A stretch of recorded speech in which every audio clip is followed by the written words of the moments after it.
আসার উদ্দেশ্য হচ্ছে মানুষকে ট্রাফিক নিয়ম শেখানো, কারণ এর আগে আমরা কেউ ট্রাফিক নিয়মটা সঠিকভাবে জানতাম না, যাতে আমাদের কাজের মাধ্যমে ওরা শিখে যায়।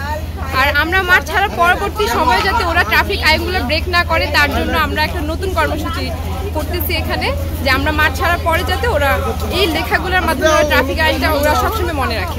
আমরা হচ্ছে যাতে আমাদের জনগণ হচ্ছে জেব্রা ক্রসিং ব্যবহারে যদি উদ্বুদ্ধ হয় সেই জন্য, আর ওনারা যাতে জেব্রা ক্রসিং এর গুরুত্বটা বুঝতে পারে, কারণ জেব্রা ক্রসিং ব্যবহার করলে অনেক সময় দেখা যায় রাস্তা পারাপারে অনেক সমস্যা হয়, দুর্ঘটনার হার অনেক বেড়ে যায়। এই জন্য আমরা হচ্ছে জেব্রা ক্রসিং গুরুত্বটা বাড়িয়ে তোলার জন্য আমাদের জেব্রা ক্রসিংটা বনশ্রী সি ব্লক সবচেয়ে গুরুত্বপূর্ণ একটা জায়গা।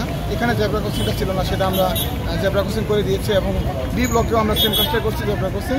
তারপর আমরা এই যে গ্রাফিটি প্রোগ্রাম, যেমন ট্রাফিক আইন মেনে চলুন, জেব্রা ক্রসিং ব্যবহার করুন, এইসব প্রোগ্রামগুলো আমরা করতেছি। এটা কেন করতেছেন? মানে এটা জনসচেতনামূলক কাজ, যাতে সবাই এইসব দিকে সচেতন হয় এবং সবাই নিয়ম মেনে চলে, ট্রাফিক নিয়ম মেনে চলে, এই জন্য